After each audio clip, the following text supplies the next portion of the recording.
الحمد للہ وکفا وسلام علی عبادہ الذین اصطفیٰ خصوصاً علی افضلہم وخاتم النبیین محمد الامین وعلی آلہ واصحابہ اجمعین اما بعد اعوذ باللہ من الشیطان الرجیم بسم اللہ الرحمن الرحیم ان فی ذلک لآیہ وما کان اکثرہم مؤمنین وان ربک لہو العزیز الرحیم کذب اصحاب الایکۃ المرسلین اذ قال لهم شعیب الا تتقون انی لکم رسول امین فاتقوا اللہ واطیعون وما اسألکم علیہ من اجر ان اجری الا علی رب العالمین صدق اللہ العظیم رب اشرح لی صدری ویسر لی امری واحلل عقدۃ من لسانی یفقہوا قولی اللہم ربنا الہمنا رشدنا وعیذنا من شرور انفسنا اللہم ارنا الحق حقا وارزقنا اتباعہ وارنا الباطل باطلا وارزقنا اجتنابہ آمین یا رب العالمین۔ میرے بھائیوں، بزرگوں، دوستوں، درس قرآن مدرسہ حدیث کے ضمن میں سورۃ شعراء کی چند آیات تلاوت کی ہیں اور ایک حدیث پاک بھی بیان کروں گا۔ اللہ عز و جل سے دعا ہے کہ مجھے خود سمجھنے، آپ کو سمجھانے اور آپ کو سمجھنے کی توفیق عطا فرمائے، آمین۔ رمضان مبارک کا خصوصی بابرکت مہینہ چل رہا ہے اور نیکیوں کی لوٹ سے لگی ہوئی ہے۔ آپ احباب جس میں سے بہت سارے کاروباری ہیں یہ جانتے ہیں کہ سال کے کچھ ایام ایسے آتے ہیں جس میں تمام تاجر حضرات سیل لگا دیتے ہیں کہ جو مال ہے اس کی قیمت آدھی کر دی جاتی ہے یا آدھی سے بھی کم کر دی جاتی ہے اور لوگوں کا رش لگ جاتا ہے۔ تو بے عین ہی اسی طرح 11 مہینوں کے بعد یہ مہینہ ایسا مہینہ ہے کہ جس میں نیکیوں کی لوٹ سے لگا دی جاتی ہے کہ چھوٹی سی نیکی بھی کی جائے تو اجر بہت بڑا ملتا ہے، اور مستقل انسان کو ایک سبق دینے کی کوشش کی جاتی ہے کہ تو نے اپنی زندگی ایسے بسر کرنی ہے باقی 11 مہینوں میں جیسے تو رمضان مبارک میں بسر کرنے کی کوشش کرتا ہے۔ انسان سے جب رمضان میں کوئی بات کی جاتی ہے اور وہ اگر کسی اچھی نوعیت کی نہ ہو تو وہ آگے سے جواب دیتا ہے کہ بھائی میں روزے سے ہوں۔ تو اس کا کیا مطلب ہے؟ اس بات کرنے کا مقصد صرف یہی ہوتا ہے کہ آج میرے سے کوئی ایسا فعل سرزد نہ ہو جائے، میرے سے کوئی ایسی بات منہ سے نہ نکل جائے، میری آنکھ سے کوئی ایسا گناہ نہ ہو جائے جس سے میرے روزے میں کچھ کمی بیشی واقع ہو جائے اور میرا بھوکا پیاسا رہنا میرے کسی کام نہ آئے۔ تو رمضان مبارک کے اس پاک مہینے میں لوٹ سے لگی ہوئی ہے۔ آپ حضرات سے بھی درخواست ہے، خود مجھے اس بات کی خصوصی ضرورت ہے کہ ہم اس مہینے میں پورے ذوق و شوق سے اپنے اوقات کو نکال کر اللہ کے راستے میں لگائیں۔ اس میں یہ ہے کہ نمازوں کا اہتمام کریں، جماعت کے ساتھ نوافل کی ادائیگی کریں، قرآن پاک کی زیادہ سے زیادہ تلاوت کریں، کچھ حصہ قرآن پاک کا سمجھنے کی کوشش بھی کریں، تراویح، قیام اللیل، تہجد کی نمازیں یہ باقاعدگی سے ادا کرنے کی کوشش کریں، اور روزہ اسی طرح رکھیں جیسے روزہ رکھنے کا حق ہے، جس کے بارے میں نے پچھلے بیان میں آپ کو تفصیلاً بتا دیا تھا۔ تو یہ مہینہ آپ کو میں نے کہا تھا کہ مشق کے لیے دیا گیا ہے۔ جب آپ کا جسم ان تمام چیزوں کا عادی ہو جائے گا، نفس ان تمام پابندیوں کو ماننے پر مجبور ہو جائے گا، تو اگلے 11 مہینے بھی آپ کو کسی قسم کی نفسانی تنگی کا شکار نہیں ہوں گے، آپ نفس کی خواہش کے تحت کام نہیں کریں گے، بلکہ وہ تمام کام سر انجام دیں گے جو اللہ اور اس کے رسول نے بتائے۔ حدیث پاک آج جو بیان کرنے لگا ہوں بہت اہم ہے۔ عن ابی امامہ رضی اللہ تعالی عنہ قال قال رسول اللہ صلی اللہ علیہ وسلم ان اللہ یجرب علیکم بالبلاء وهو عالم به کما یجرب احدکم ذهبه بالنار فمنهم من یخرج كالذهب الابریز فذلك الذي نجاه الله من السيئات وعن تبرانی فذلك الذي حماه الله من الشبهات ومن يخرج کالذہب دون ذالک فذالک الذی یشق بعض الشک ومنہم من یخرج کالذہب الاسود فذالک الذی قد افتتن او کما قال رسول اللہ صلی اللہ علیہ وسلم۔ حدیث پاک بیان فرما رہے ہیں حضرت ابو امامہ رضی اللہ تعالی عنہ فرماتے ہیں کہ رسول اللہ صلی اللہ علیہ وسلم نے فرمایا ان اللہ یجرب علیکم بالبلاء، کہ بے شک اللہ تعالیٰ تمہیں آزماتا ہے آزمائشوں سے، تکلیف سے، پریشانیوں سے۔ اللہ تعالیٰ تمہیں آزماتا ہے پریشانیوں سے، تکلیف سے، آزمائشوں سے تمہیں آزماتا ہے، تمہیں پرکھتا ہے، تم پر مصیبتیں نازل کرتا ہے، تمہیں تکلیف میں مبتلا کرتا ہے، تمہیں ابتلا میں ڈالتا ہے۔ ابتلا کہتے ہیں کسی چیز میں مبتلا ہو جانا، آپ کو ابتلا میں وہ ڈالتا ہے۔ کس لیے ڈالتا ہے؟ وَهُوَ أَعْلَمُ بِهِ، اور وہ اس بات کو اچھی طرح جانتا ہے۔ کما یجرب احدکم ذهبه بالنار، بہت خوبصورت مثال ہے۔ وہ جانتا ہے کہ تم میں سے کوئی جو اپنے سونے کو آگ پر تپا کر پرکھتا ہے، سونے کو آپ میں سے اگر کوئی سونار کا کام کرتے ہوں یا جانتے ہوں تو سونے کی پیورٹی، سونے کی اصل جو سونا ہے اسے کس طرح پرکھا جاتا ہے؟ اسے آگ پر تپا کر پرکھا جاتا ہے کہ اس کے اندر خالص سونا کتنا ہے اور کھوٹ کتنا ہے۔ تو اللہ تعالیٰ بھی جیسے لوگ سونے کو آگ پر تپا کر پرکھتے ہیں یہ دیکھنے کے لیے کہ اس سونے میں سونا کتنا ہے اور کھوٹ کتنا ہے، گندگی کتنی شامل ہے اور اصل خالص سونا کتنا ہے، بے عین ہی اللہ تعالیٰ بھی لوگوں کو پرکھتا ہے۔ اب آگ کی بجائے لوگوں کو آزمائشوں میں ڈالتا ہے، مشکلات میں ڈالتا ہے، ان پر مصیبتیں نازل کرتا ہے۔ تو پھر آگے کیا فرماتے ہیں؟ فَمَن يَخْرُجُ كَالذَّهَبِ الْإِبْرِيزِ، تو جو اس میں سے نکلتا ہے بالکل خالص سونے کی طرح، ان تمام مصیبتوں میں سے جو شخص نکلتا ہے فَمَن يَخْرُجُ مِنْهُمْ كَالذَّهَبِ الْإِبْرِيزِ، جو اس میں سے نکلتا ہے ایسے جیسے خالص سونا ہو۔ ذہب الابریز کہتے ہیں ایسا سونا جو بالکل خالص ہو۔ ہم تو شاید ہم نے تو اس سونے کو دیکھا ہی نہ ہو، کیونکہ ہمارے ہاں تو 24 کیرٹ، 18 کیرٹ، 16 کیرٹ، ہم تو سونے کا معیار اس طرح ناپتے ہیں، شاید خالص سونا ہم نے نہ دیکھا ہو۔ لیکن اللہ فرماتے ہیں کہ اللہ تعالیٰ بھی لوگوں کو پرکھتا ہے اور اس میں سے کچھ لوگ ایسے نکلتے ہیں جیسے خالص سونا ہو۔ وہ لوگ کون سے ہوتے ہیں؟ اللہ تعالیٰ فرماتے ہیں ان لوگوں کی خصوصیت وہ ہے فَذَلِكَ الَّذِي نَجَاهُ اللَّهُ مِنَ السَّيِّئَاتِ، کہ یہ لوگ وہ ہیں جنہیں اللہ تعالیٰ نے تمام برائیوں سے بچا کر رکھا ہے۔ خالص سونا کون سا ہوگا؟ وہ لوگ خالص سونے جیسے کیسے ہوں گے؟ وہ لوگ ایسے ہوں گے جنہیں اللہ تبارک و تعالیٰ نے تمام برائیوں سے بچا کر رکھا ہوگا۔ بہت اہم نقطہ ہے، یہاں نوٹ کر لیجئے۔ یہاں نیکیوں کا ذکر نہیں کیا گیا،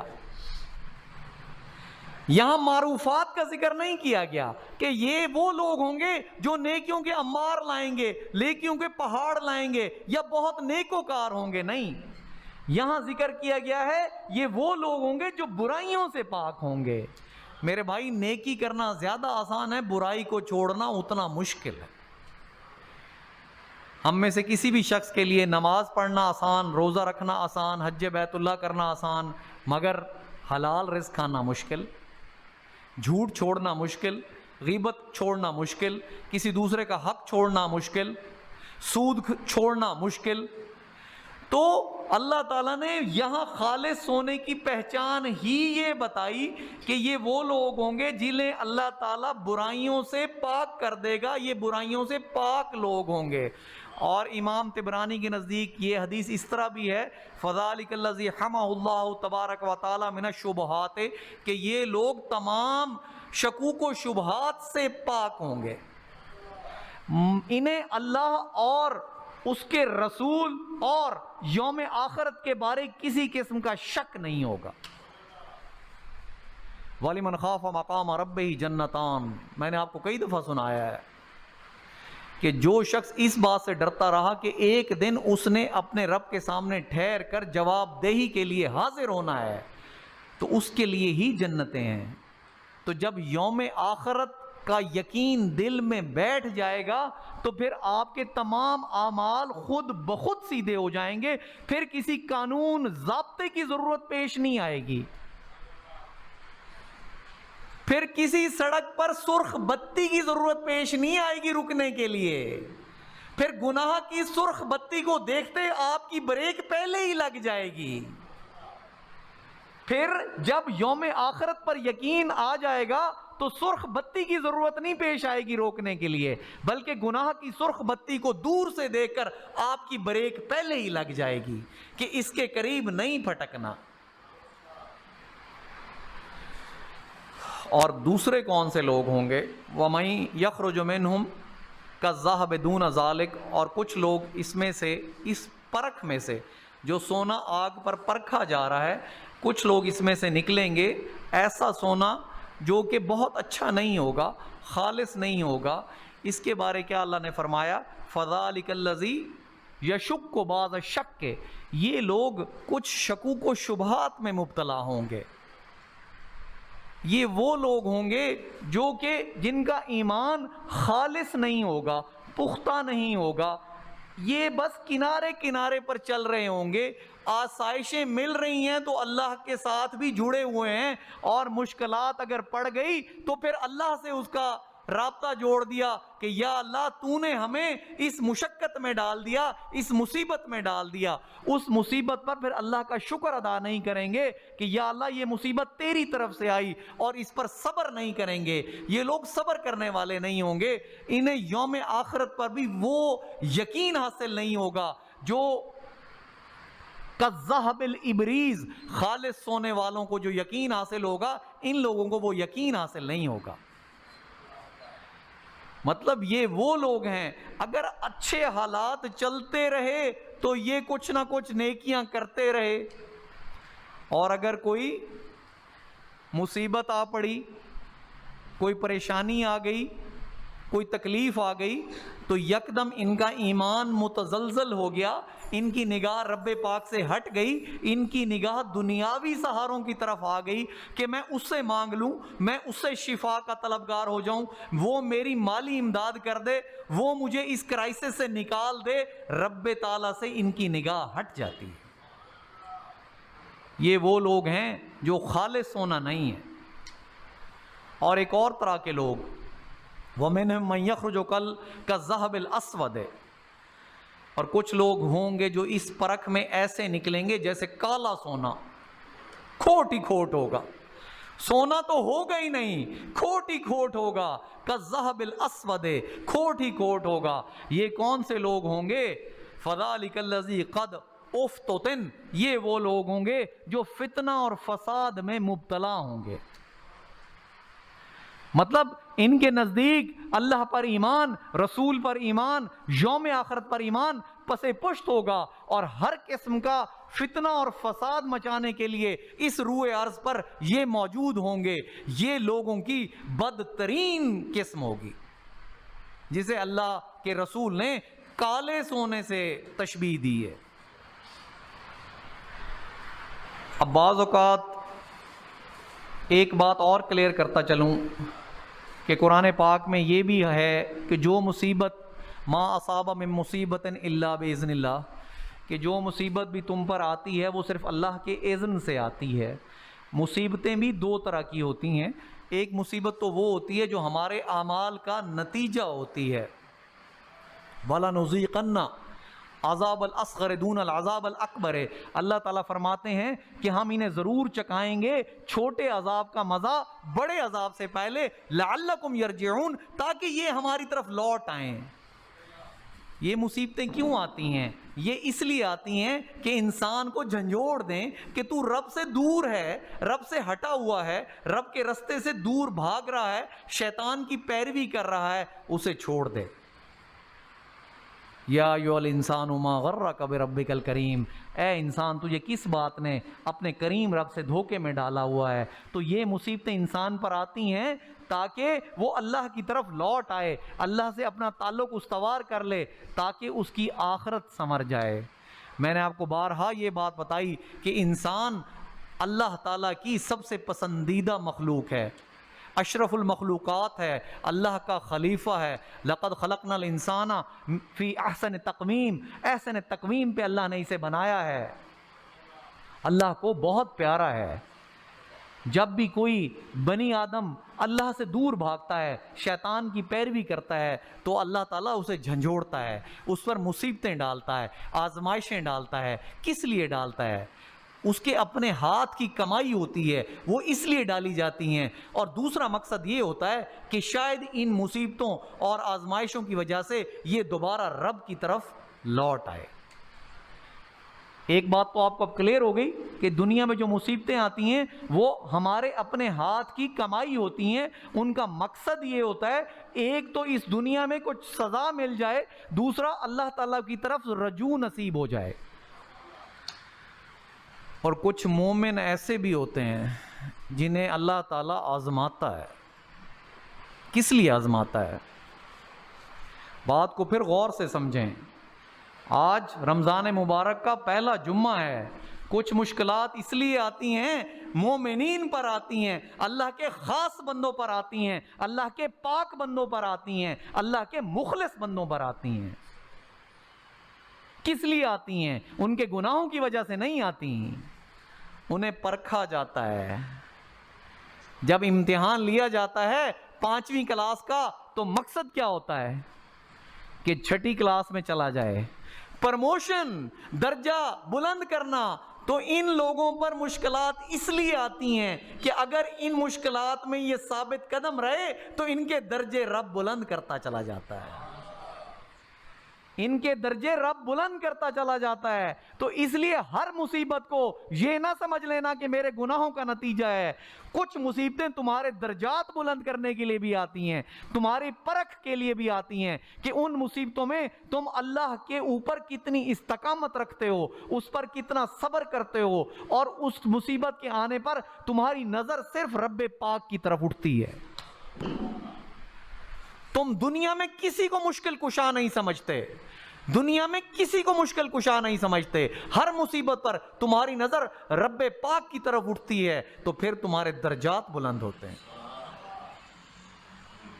یہ مصیبتیں اس لیے بھی آتی ہیں۔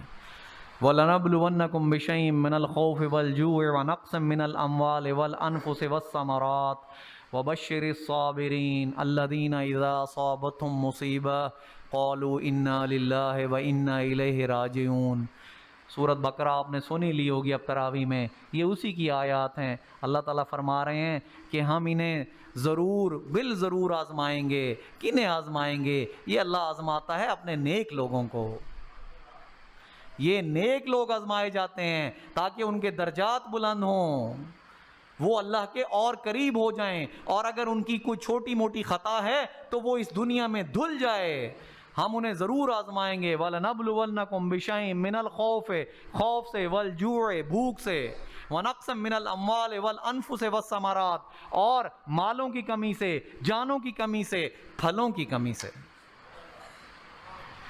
تو ان کا جب یہ تمام آزمائشیں کسی پر آ پڑیں گی تو اللہ تعالیٰ کہہ رہے ہیں پھر وَبَشِّرِ الصَّابِرِينَ، صبر کرنے والوں کو بشارت دے دیجئے۔ الَّذِينَ إِذَا أَصَابَتْهُمْ مُصِیبَةٌ، کہ جب ان پر مصیبت آتی ہے تو وہ کیا کہتے ہیں؟ قَالُوا إِنَّا لِلَّهِ وَإِنَّا إِلَيْهِ راجعون، کہ ہم تو ہیں ہی اللہ کے، اللہ ہی کی طرف لوٹ کر جانا ہے۔ اگر یہ مصیبت آ گئی تو کیا ہوا؟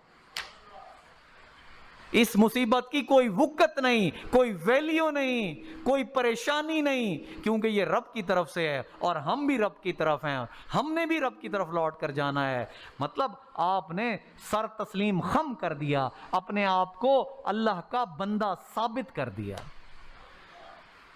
آج میرے بھائیوں، ایک کانٹا چبھ جائے، ایک کٹ لگ جائے، پیٹ میں درد ہو جائے، دل میں درد ہو جائے، کوئی مالی پریشانی آ جائے تو چیخیں مارنے لگتے ہیں ہم لوگ۔ ہمارا یہ طرز عمل ہے۔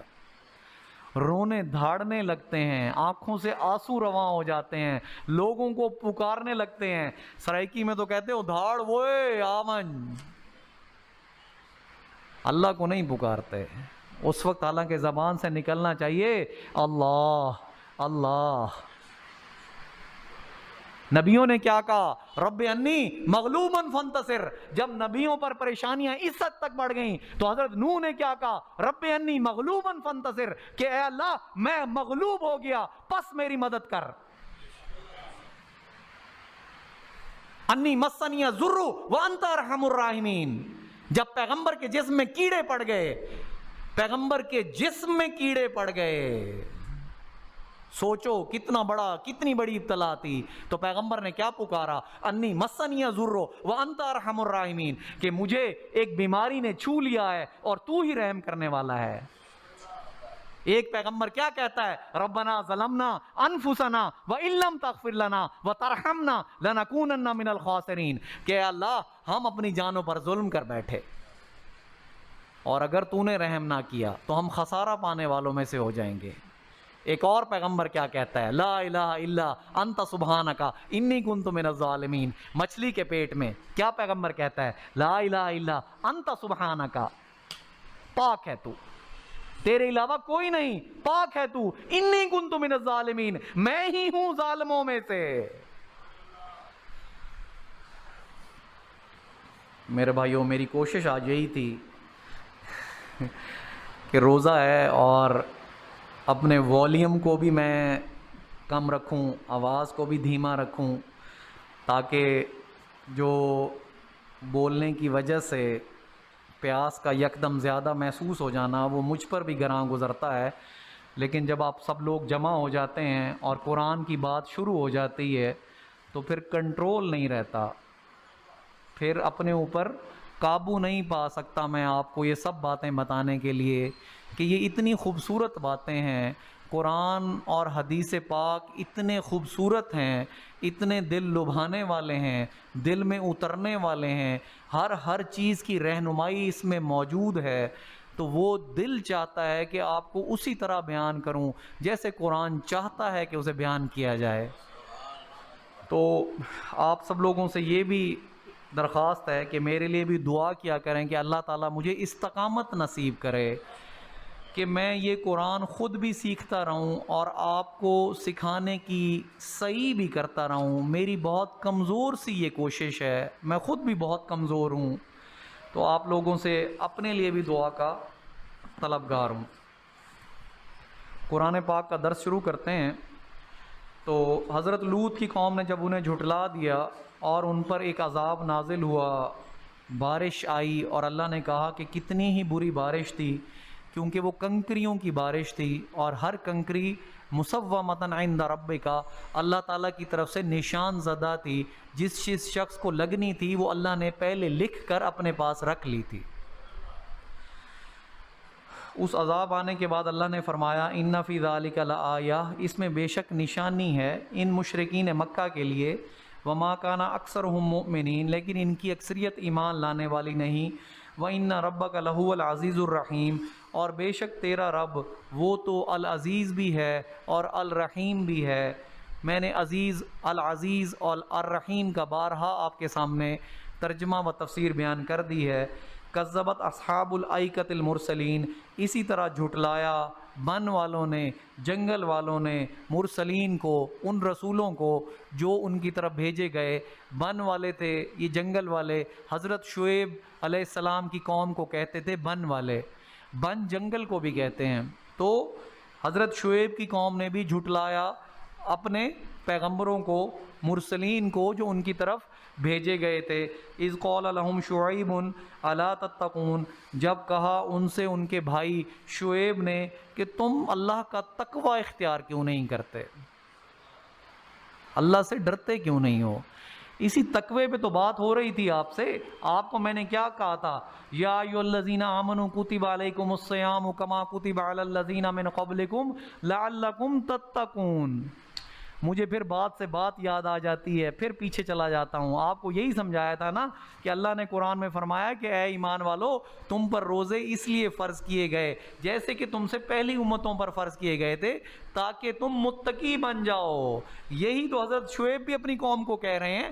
ہر پیغمبر نے اپنی قوم کو تقوی کا ہی درس دیا، ڈرنے کا درس دیا، پرہیزگاری کا درس دیا۔ آج میں نے آپ کو یہی بات واضح کر دی کہ ذهب الابریز، اگر خالص سونا بننا ہے تو برائیوں کو چھوڑنا پڑے گا۔